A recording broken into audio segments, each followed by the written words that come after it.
and welcome to the AEW Dynamite Preview. I'm Michael Hamflett from WhatCulture, and I'm joined by Phil Chambers from WhatCulture to preview everything that's going to happen on tonight's edition of Dynamite. I'm not, however, going to do Adam Wilborn's introduction because, as you may have noticed here, it's still wacky summer. So we're doing things a little bit differently, as we've sort of explained over the last few weeks. While the system doesn't work and it requires 6 weeks of annual leave holiday just to be off with your own children, the Dadley boys are mixing in and drafting in some special and, quite frankly, better guests. And Phil has drawn the long straw, getting to talk about AEW Dynamite this week and all the fallout, Phil, from Forbidden Door here in the UK. But before we get started, I want to just sort of throw you a bit of a curveball here, because I think the viewers and listeners typically would like more you than they get on this here podcast network. Debatable. But when it comes to wrestle culture, where you are gratefully received on a Friday, often the topics will just be whatever's happened that week, or maybe whatever pay-per-view's kicking around. You're saying I'm going to have to actually talk about wrestling? Only a little bit. Only a little bit. Only a little bit. But I guess to provide context for ahead of previewing this Dynamite, where are you at with AEW in 2025? Am I being honest, Phil, here? All of the above. Like, business Phil. Honest Phil, business Phil, entertainment Phil, Phil. I am quite checked out with AEW this year. And have been for a while now. It's been a while. Basically, what happened is I stopped editing Dynamite Ups and Downs because I got other stuff to do, let's face it. And then I stopped watching because I didn't have to. And so I kind of fell out of it. I kept up with certain things like pay-per-views, matches, or if like something someone said was a big thing that you got to check out or whatever, I'd like keep it on it like that and keep a vague eye on what was generally going on. Yeah. But like quite checked out, to be honest. There was no stories that kept me interested. And I'd seen 1,000 5-star Spotfest matches, and they're always fun, obviously. Or they always are. It's what AEW's best at. It's really great. But I'd seen a lot of them, and that wasn't enough to sort of keep me watching. So I needed something I could actually connect with and want to see week to week. And there was nothing that was feeding that side of wrestling for me. No, I think that's we talked a lot on these podcasts about how AEW has felt like it's taken a marked creative upswing in 2025, but that doesn't necessarily guarantee that people who maybe lapsed or simply don't have the time of the week or whatever to just find their way back. It sometimes takes a little something more. It's much harder to get people back once you've lost them. Yeah. Because they've already got that.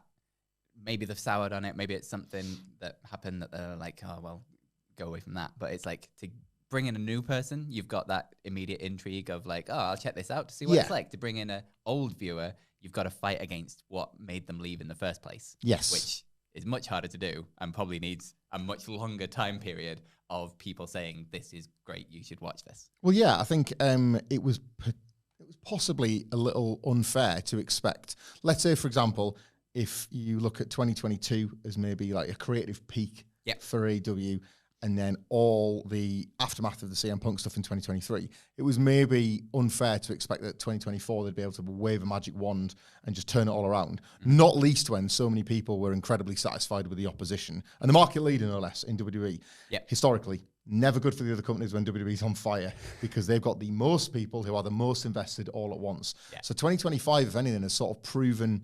almost like the perfect circumstances for AEW to push back a little bit and fight back a little bit.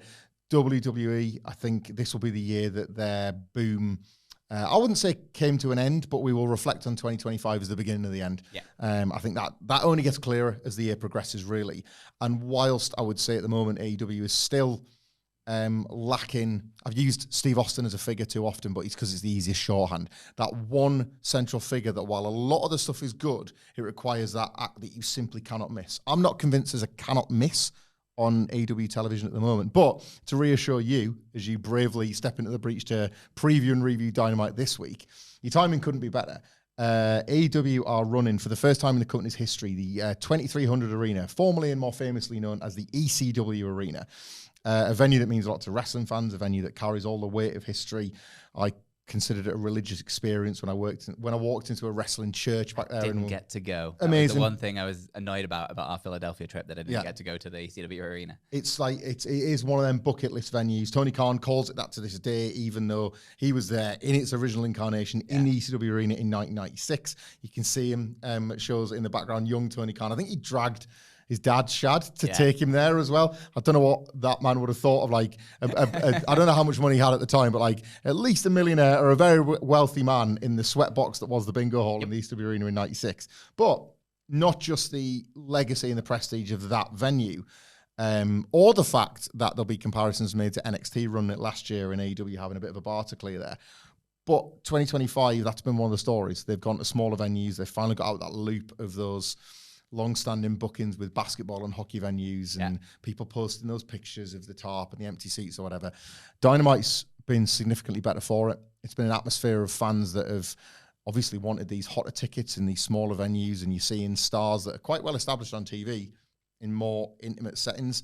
I guess, like, have you got a lot of nostalgia for this building? And does that sort of, without even necessarily being fully plugged into the product at the moment, does that immediately give you your first sort of hook for you dipping your toe back into Dynamite? Potentially, yeah. I have a lot of nostalgia for this building. I was an ECW guy back in the day. I got into wrestling, as everybody knows, in Mick Foley. And obviously the sort of next step along wrestling, if you're like a Mick Foley guy in that hardcore kind of style, you're going to want to check out ECW. And I actually remember tape trading ECW tapes back when I was in high school, because I don't know where he got them from, but one of my friends was able to get ECW tapes, and like my sister at my mum's house taped all the WWE shows because they had Sky, because I live with my dad, so it's kind of separate. So I got the tapes off my sister, and when I'd watched Raw, I'd take them to school and give them to a guy in exchange for ECW tapes. So there's a little tape trading system going on. So I got obsessed with ECW just because it was so goddamn weird and exciting, and the energy in the building and stuff, and everything about it felt like I shouldn't be watching it. Yeah. Which, as a high school boy, was like, quite appealing. I found it at a similar age, and again, it sort of, you got something, it felt illicit, didn't it? I remember buying Power Slam. I remember we talked about this before, seeing still images of ECW before I saw the actual clips, and it's Sabu that I think of. But honestly, wrestlers that felt like they were wrestling in the fires of hell. Yeah. It looked too scary to be real, and then when it was real, some of the fear dissipated, but it instead was replaced by this, like, this wish to be in there, to be up. It owned how grotty and gross it was. Yeah. And I think that's why this comparison with last year's NXT run is interesting, because obviously with having all the licensed music and the various clips and whatnot, WWE could make a very, I thought, really fun and polished tribute to ECW. They put the NXT wrestlers in video packages set to the old music, and you had, it was Bully Ray, I think, who worked the show as a special guest for the night. I can't remember what he did, but obviously, you know, he dusted off some of the Dudley stuff. There was a match in which there was a brick and a crowbar that wasn't as powerful as the power of the Yes in Lola Vice, but they were hitting each other with weapons, at least to sort of lean in to where they were. However, like, we are speaking to, as millennials, speaking to a millennial-led product, I sense that they will actually lean in to the grittiness of the venue, and they won't worry about their inability to do polished tributes to ECW. I think they'll want this to look as...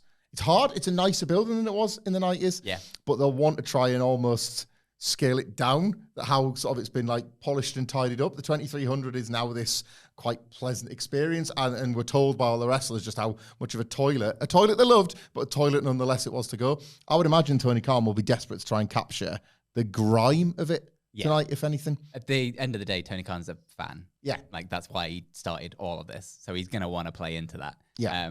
So I'm intrigued to what it looks like. Obviously, like, AEW made the change quite a bit ago of going a bit more glossy and a bit more WWE, for want of a better term, with their like stage set and the like LED screens and things.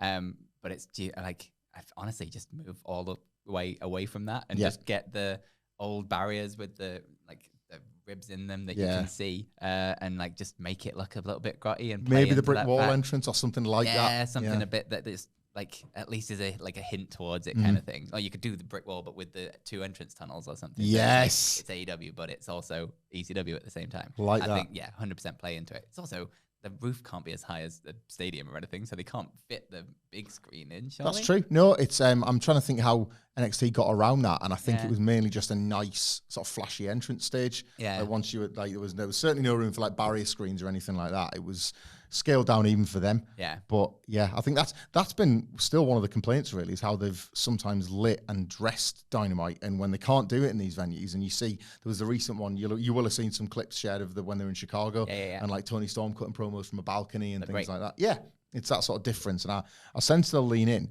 I think this is the best thing like AEW can do for their position that they're at right now. They're running the empty arenas, like perception is reality. Those images got shared across social media, and then anyone that's not an AEW person had something to point out going, aren't they corrupt? We can't even sell out the building. And if you keep on doing that every single week, that's just going to keep on happening, and that's going to be what the perception is online. And moving to these smaller venues, it makes the crowds hotter because everybody's a little bit closer in, and it's easier to record the sound when like everybody's kind of on top of it a little bit and not kind of dispersed all around a gigantic arena.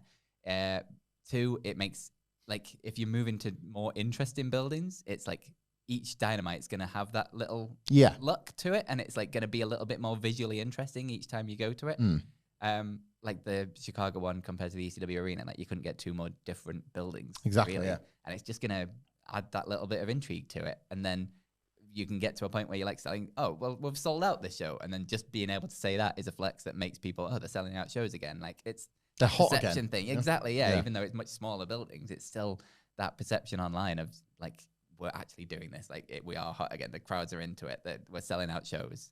And that'll just kind of snowball. My thing with that, when those pictures, gotchas, whatever, was always, I would always think about the wrestlers, because the pictures would often be, say, of a wrestler cutting a promo down the hard camera or working to the hard camera, and nobody. Yeah. And I'd always think at some point that's gonna have to weigh on you. That's gonna have to kind of hit your confidence. The infamous one at the time was Cope making his debut, and he would typically like to run to both sides, and he almost had to stop himself in his tracks when he realized that I can't run to that side. I can't draw focus to it. You know?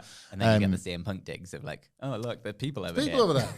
That's funny. But I mentioned that specifically because I was lucky enough, thank you, Larry, to be in the O2 on the weekend for Forbidden Dow, and coming out of one full building to another, a packed O2, the highest attendance of wrestling in that venue's history, they were very careful to phrase it that way, which I think is the best thing AEW can do. With all the counter programming WWE have done this year, the funniest way that they can bite back is to not mention WWE. It's specifically attacking how vain a promotion WWE is. To be like, probably the biggest wrestling show ever. He's bigger. Don't know. Somebody mind the gap. Somebody down there, you know. Someone in history. Some old company probably. So the wrestlers will go from the packed Dynamite last week, the packed O2 tonight, to a packed and, as you say, kind of closed in ECW Arena at 2300 tonight. And there is Forbidden Dow fallout on this show that seems to fit the profile of kind of the night and the atmosphere you described. Coming off the main event, which saw the Death Riders and the Young Bucks take on the super babyface team of the Golden Lovers, Will Ospreay, Hiroshi Tanahashi, and Darby Allin. That had one of its big spots being that Darby Allin and Gabe Kidd flew off the top of the cage through like stacked tables on the floor below. Darby Allin's back at it and fit as a fiddle tonight. He's wrestling Claudio Castagnoli in a Falls Count Anywhere match. Ostensibly, I guess. With a new ear piercing. Well, with a fork hanging out. I'm assuming a knife hanging out the other, and he can just take both to catering. Like he's the guy you want to be around as long as you've got some like wipes. You can use them afterwards. You definitely need a wipe. The Death Riders took out Will Ospreay, or presumably will be credited tonight for taking out Will Ospreay. It was known that he was going to have to be taking injury time off, and he had the match, and there was a sort of a laboured thing where he seemed to be waving goodbye in the ring. They put the little barcode up at the end, and then the Death Riders struck and went for the neck once again, took him out. And it looks like Darby Allin will be aiming to get some revenge on Claudio tonight. Falls Count Anywhere. But also, down the line, one assumes it's going to be Darby Allin versus John Moxley. He's got some revenge to take from when he disappeared off to climb Everest. What are your thoughts on this specific booking? And I guess the near, maybe the short and long-term future of Darby Allin. Like, where are you at with Darby Allin these days? Because I posted something on X last night about, somebody posted the CM Punk promo ahead of All Out 2021. Shake it all about. And they were going to fight, and Punk's whole deal was, I've seen you from far, you're the next guy. So if I'm going to test myself against anyone, I should test myself against you. And it's like 4 years. Has he gone down? He's gone up a mountain. Yeah. But he hasn't really gone up a card. This is true. This feels like the start of that. Because all roads have got to lead to beating Jon Moxley, right? You would hope so and think so. I think you run the risk with Darby Allin of what AEW's done a couple of times when they've kind of heated people up and then like never quite pulled the trigger. Wardlow springs to mind. Orange Cassidy to an extent. Like at the peak of his popularity, they never quite pushed him to that next level. And Darby Allin feels like they've come close to ruining that a couple of times potentially. Maybe like with the climbing up a mountain thing wasn't exactly AEW's fault. That's it. That's absolutely on him rather than them. That is definitely on him. We don't count that one. But at the same time, he's always a guy who like seems very happy with his place. He never seems like he's desperate to be the world champion or anything like that. But you've just got to ride that popularity wave when you've got it. And they had it with Darby Allin. And it's like, maybe you've just got to build it up a little bit. I think they can pull it back quite easily. Yeah. He's a very likable guy in like wrestling terms. Like incredibly easy to have sympathy for when he's his wrestling style and stuff, it's obviously easy to get on board with him because he just puts himself through goddamn hell for everyone's entertainment. So it's like I don't think you can get it back. I think this needs to be the one where they do it though. Yeah. And because if you do it this time and then he just goes back down to mid card or whatever, it's like, well, here we are again. That's one of the fans that get with him finally going to be rewarded for going on that journey with him. Yeah. We talked, and the Falls Count Anywhere is just an easy stipulation to do some ECW stuff. Yeah, like let's go and have a look around the venue. There's a corner that sells quite nice chicken tendies, so I want to see them go over there and have Claudio throw them into the kitchen. There's the Eagle's Nest where Joey Styles used to do the commentary from. If they can go all like Darby did the coffin drop off the balcony in Chicago. If all of a sudden you look up top and Claudio's trying to swing him by the legs off it into the crowd of people or something like that, they could lean on. You know what I think? What's going to be one of the big spots? I think they're going to pay tribute to a bit of an ECW classic. I think they'll do the Bam Bam Bigelow Spike Dudley, where Claudio will do like a running press slam. Darby will go flying in, and the crowd, fingers crossed, will have to try and like surf him back to the ring or something like that, or try something that like is a visual reminder of some of those particularly violent ECW moments with Darby Allin donating his body as he normally does. Raining chairs. You know, like if there was a way. To send this Dynamite off the air. It's tricky to do, and then you've got to keep the TV show running. But as a way to send it off the air, potentially, the Death Riders storming the ring at the end with the baby faces dispatched or whatever, and Darby Allin calling for chairs. And then you could see it, couldn't you? You could see Jon Moxley wanting to be Terry Funk in that situation and just get like absolutely bombarded with them or something.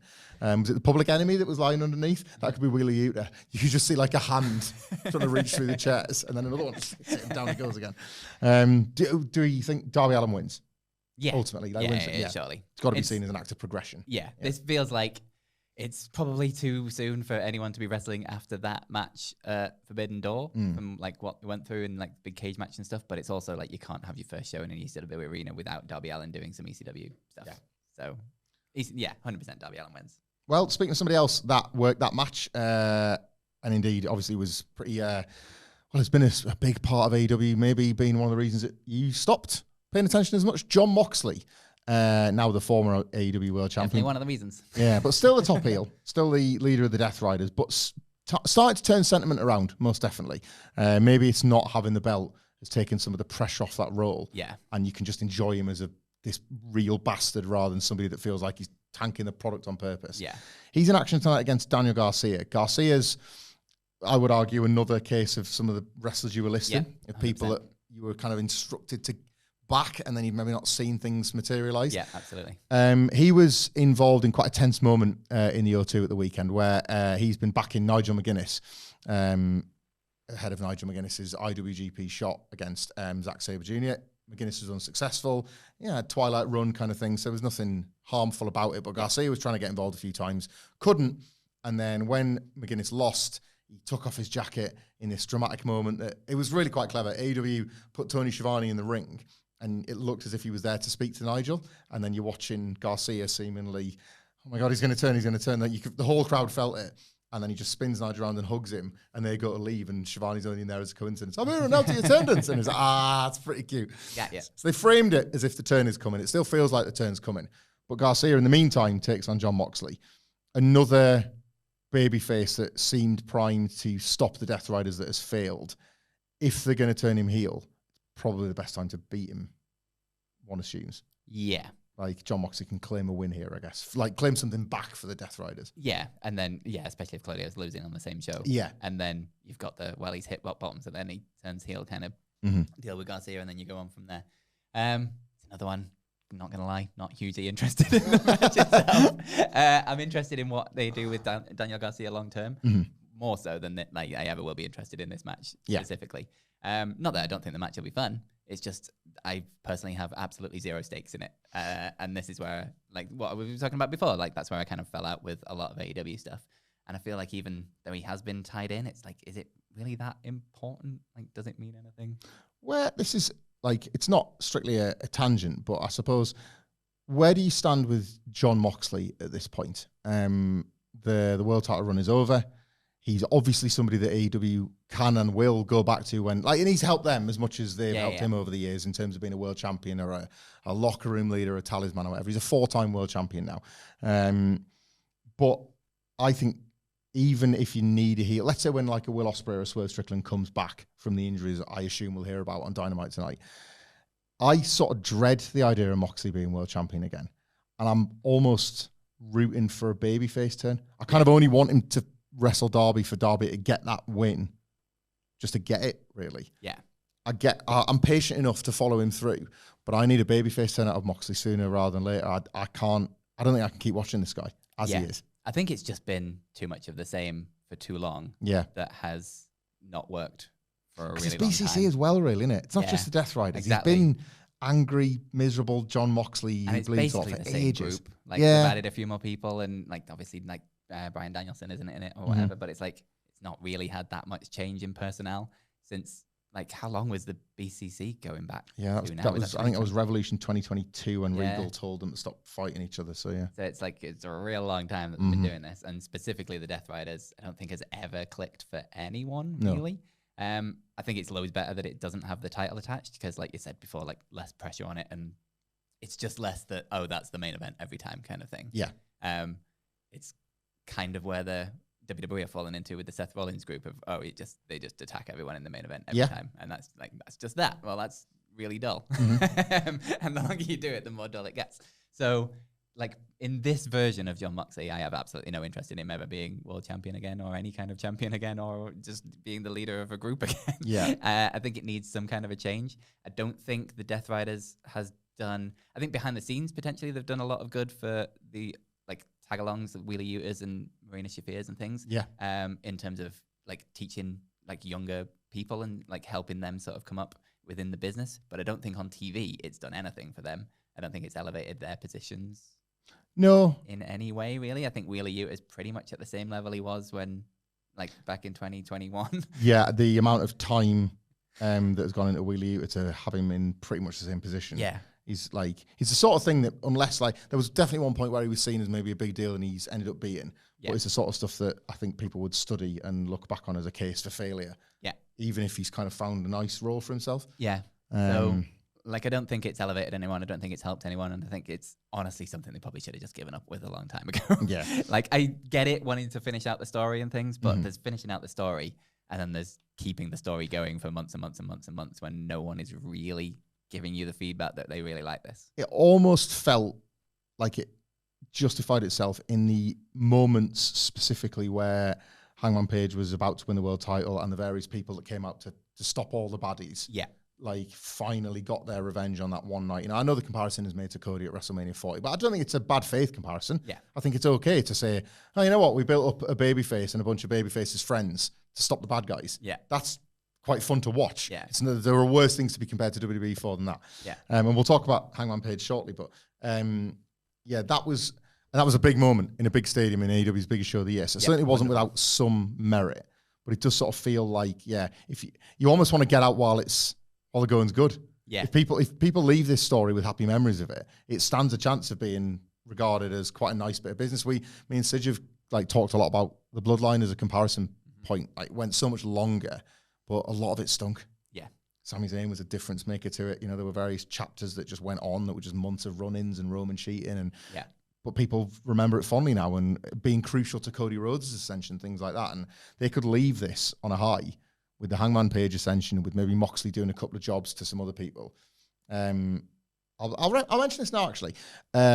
Injuries. Will Ospreay gone. Swerve Strickland probably gone.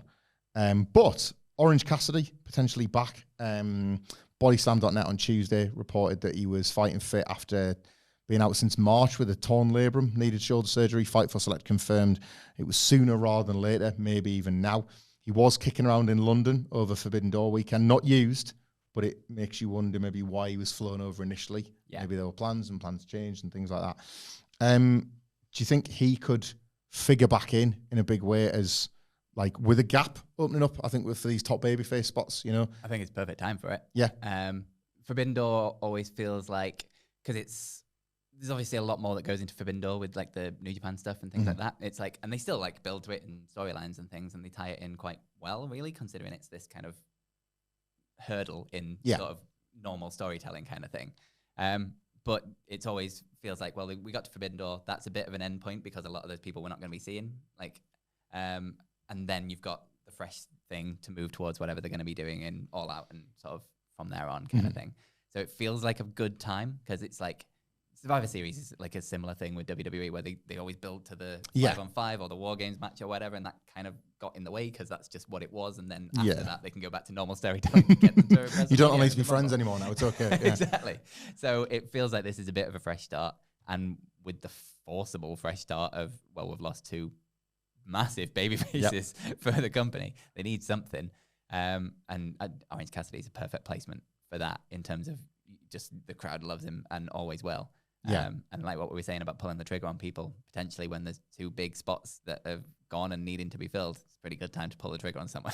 I'd love it. He's a guy that I think he had the long All-Atlantic title run in 2023, ended by Jon Moxley, funnily enough, in a very well-regarded match, but I remember feeling sad that it was over because just everything he did, like, you remember the era where he was like becoming like a mummy, he was so bandaged up, but he was fighting through it, and it was showing it's always the trick of the Orange Cassidy character, isn't it? You obscure that in fact there is an incredibly gutsy fighting babyface under the cool exterior. Yeah. But the time off has created a reset point for that. So the cool Orange Cassidy does come back, and you can almost like unfurl that fighting babyface all over again. Yeah. Slightly tricky when you got a babyface world champion, but yeah, well, I guess we'll come on to maybe how pieces might fall with the world title scene. Jon Moxley, we think he'll beat Daniel Garcia. Yeah. Yeah. There was some thoughts a little while ago after, well, it would have been after Moxley lost the title, I guess, that they might run Blood and Guts with the Death Riders having one last run at the collection of baby faces in the double cage. However, it did feel like Forbidden Door was the destination for that without needing the Blood and Guts gimmick, which has added more credence to the possibility that AEW might do it for the women's division. There was a 4-on-4 match on the Forbidden Door 0 hour. You've had the Triangle of Madness led by Tekla, who's kind of been a bit of a breakout star since she signed for AEW, the Texas Spider. Silly as it sounds, she's kind of gotten over. She kind of kicks ass. She's been feuding with Queen Aminata. Willow Nightingale and Kris Statlander just can't quite seem to get back on the same page as baby faces, but released on the same team. And Megan Bayne has really started to break out as a potential top star. And I mention all that because there are kind of overlaps from the match we saw at the weekend into the so far one women's match announced on AEW Dynamite. We won't do Ladies' Night this week, but who knows? Maybe they'll add a second one. We just don't know. It's Megan Bayne and Penelope Ford versus Harley Cameron and Kris Statlander. Harley Cameron took the pin in that 4-on-4 at Forbidden Door's 0 hour. Statlander was attacked inadvertently by Willow Nightingale. So we think they're going to figure it out in the end, but they might, who knows with them too. But sort of to cut to the chase and the result, I think Bayne and Ford will win. Bayne is this pushed character at the moment. But women's Blood and Guts, I think would be, we talk about WWE's 2025 decline and AEW's gentle 2025, like kind of move back to their sort of their creative peak. Yeah. This will be a huge, huge step for them, I think. Yeah, absolutely. It's what everyone has been crying out for AEW for a real long time now, is put more focus on the women, and they have absolutely been doing that in recent times. Obviously with Mercedes Moné and Toni Storm sort of leading the charge in terms of the belt side of things.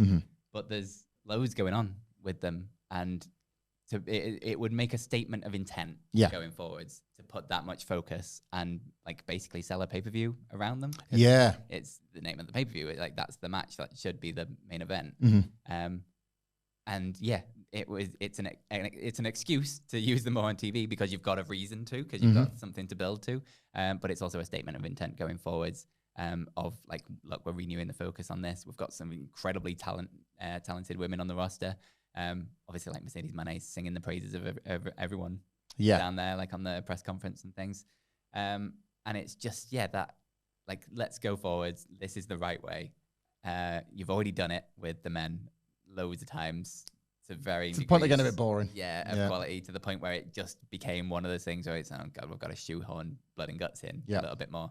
This feels like the fresh way of doing it. I don't think there's any way of getting to a Death Riders Blood and Guts that won't feel like, oh, we're doing this again. Yeah.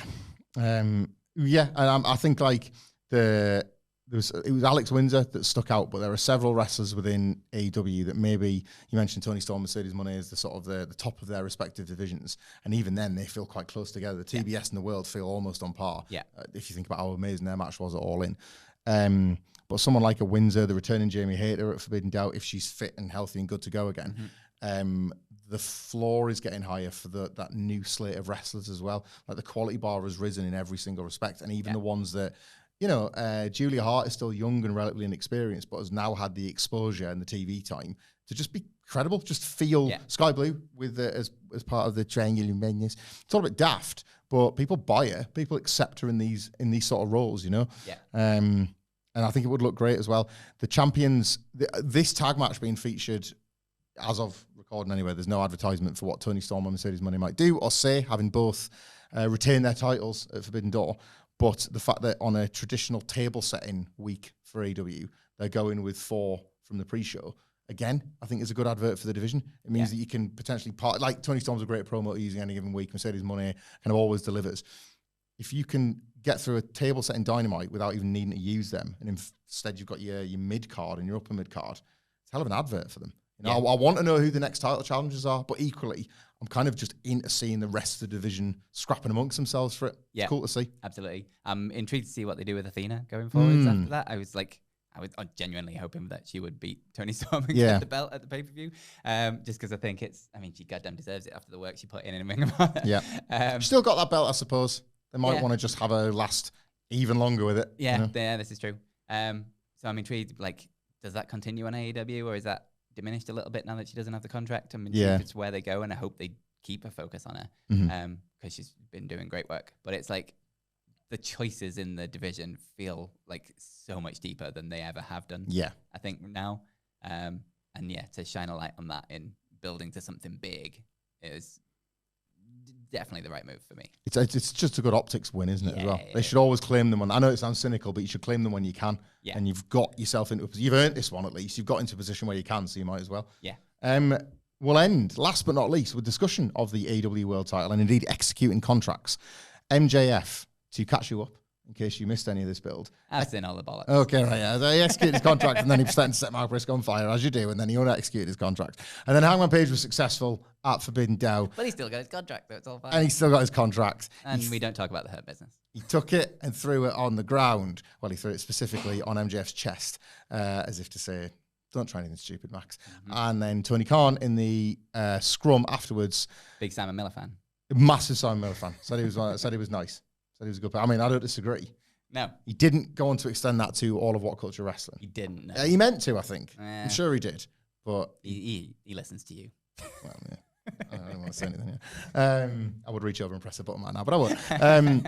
He did confirm, I can't remember if he was super specific, but everybody's just taking this as read. Like, you were a Lucha Underground guy, weren't you? Yeah. Remember the Gift of the Gods deal where Dario Cueto would say, well, you can't just cash in. I need to promote the match to sell the tickets. That's effectively the storyline where they've gotten around this being a Money in the Bank thing. I think there was a lot of protestation from AEW fans. Like, nobody wants anything copied from WWE, but least of all a cash-in scenario. Yeah. And that's been dealt with now. Athena scribbled on a contract before the bell rang against Toni Storm, and MJF has still got his, but now has to give notice. Do you think it is just as simple as running this back. All Out will be the next pay-per-view for AEW. That's going to be from Toronto in Canada. One of the big matches is set to be Cope and Christian in action, probably against FTR. Yeah. But world title is still a world title. It needs something of significance. Do you think MJF says, I can get you next time, and we go straight to it? Or was that throwing the contract symbolic of Hangman telling him, get out of my way and don't even think about it? Like, are they going to stay together? I think I don't know what you do with it is the problem, but I think the more interesting route is that MJF doesn't have the confidence to go up against him again, and he just holds on to that contract, like the ring in Lord of the Rings or whatever, and just waits. Like, have they put a timescale on when he has to cash? I don't think they have. I feel like when Christian had it, they had a bit of a ticking clock, because the thing was he was starting to panic that he wouldn't get to. But even then, let's say a year, just without knowing for definite. But even then, like, regardless of how long Hangman Page has the title, even if he still has the title and it's been a year and it gets to the point where MJF just has to do it but really doesn't want to, I think that's an interesting spin on the cash-in idea that's never really been explored. In that he's just desperately hoping someone beats Hangman Page, and then he can still be in and around the main event scene in the storylines in trying to get people to beat Hangman Page. That's what I like, So he has someone else that he can cash it in on. Yeah. And I think that's much more interesting than like just running it back immediately. There's more you can tell with this. He's got, it's MJF. He's never short of things to do. Yeah. He's got the ongoing stuff with Mystico in CMLL. He's got a potential new alliance with Ricochet and the GOA, even though we still can't decide if the exit from the Hurt Syndicate is a work or a shoot. But now those two sides are at war, so he sides MJF on. Yeah. And of course, he tried to set Mark Briscoe on fire, tried to burn him alive. There's always that. There's some afters there, I sense. I wonder if they might go to, like, I'd love them to do one more big, like, daft gimmick match with Mark Briscoe. They had the TV match. MJF has like screwed him over basically, but Mark Briscoe's a folk hero. Another babyface. We talked about Orange Cassidy, and he's somebody you could kind of effortlessly put into that top bracket. People have been rooting for Mark Briscoe. Yeah. So a win over MJF or some sort of justice or vindication. How quick do you do that? That'd be like a good one for the last date in the ECW Arena, I feel. Possibly, Also, you could 100% put that on. I think they can get to pay-per-view with that. Yeah, I think they could. It could be that thing where MJF pretends that, I'd love to bloody get back to Hangman Page, but I'm stuck with him. Yeah. Like, but really, he's kind of, there's a bit of cowardice. There's a little bit of you know. Well, I guess, like, with that in mind then, do you have anybody from the roster currently that AEW have the opportunity here? It's like a second pay-per-view defense of Hangman Page. It's not, or a second pay-per-view feud, I guess. It's not as much pressure as that first one because you're in it now. Is there anybody you'd like to see positioned against Page, heel or face, for All Out for this run? But I think it's September 20th. They've got about a month. So is there anybody you'd like to see that maybe hasn't had it, or somebody you want to see revisited with Page? God damn. Putting me on the spot. Would you like... think of people now. Would you like to play a game? Yeah, let's do it. Let's go to the AEW roster page. I mean, Wardlow's back now, so that's a... big Wardlow, man. Thing. I'd have that. Yeah. I mean, then you'd have to beat him straight away. And it's like, well, yeah. Welcome back, buddy. Well, they've done that before. That's true, yeah. How many times have Wardlow got to the top and then be like, not today. Not into you. What I will do, in case you never played this game, Will, is I will scroll the AEW roster and try to not have my fingers turn into bloody stumps because it takes so long. There's so many of them. Say stop, and I will give you a number. And it's Pro Evolution Soccer rules, so you get 3 chances. Okay. But at the third, you can't twist again. So you might be stuck with that third reference. Definitely. You bloody love football. Like, bloody love it. Pro Evolution Flowers. Are you scrolling? I'm scrolling. Stop. Give me a number from 1 to 5. 3. Oh! It's a magic number. It's a Phil Chambers favourite. Hangman Page defend the title in Canada against Speedball Mike Bailey. Hey, I'd take it as a match. Maybe not a pay-per-view main event. Would you like to stick or twist on Speedball? I want to look at that, though. I do want to look at that. It feels more like a Dynamite match than anything else, though. But, all right. Yeah, let's twist. All right, we'll twist him. It's the main event we're talking about. Pay-per-view main event. Title on the line. All the marbles. Stop. Hangman Page will be second from last. Stop. Give me a number between 1 and 10. 1 and 10? Bloody hell. 9. I mean, I saw him win a world title at Madison Square Garden, so he's got pedigree. Right. Matt Taven. Yep. It could happen. Are we twisting? Yeah, I think we're twisting. Right. So again, the stakes are high, Phil. Whoever we draw here Stakes is high. confirmed. We're going to report this. We'll aggregate on the news later on to be getting the All Out 2025 title shot and feud. Could burn down Hangman Page's house. Who knows? Alrighty. Right. I'm scrolling. Stop. Give me a number between, I'm not going to include 1 and 2, 3 and 10. Let's go. Perfect 10. 10. He's done it, guys. He's done it. Get your tickets now if they're still even available. I'm not even sure if they're available. It's a hot ticket in Canada. Great White North will play host to Hangman Page defending the AEW World Heavyweight title in a first-time match. Ooh, good. Good for booking. Good for promoting. A multi-time former world champion. Here we go. In what some are calling the biggest test of Hangman's career. Because, well, it's Paul White. Hangman Page versus The Big Show. Thank Phil Chambers for, You're welcome, everyone. You're welcome, Tony Khan, for that idea. Healthy pile of cowboy shit. The other thing is, we're in the ECW Arena. Tony Khan loves ECW originals. A former ECW champion. A former Paul Heyman guy.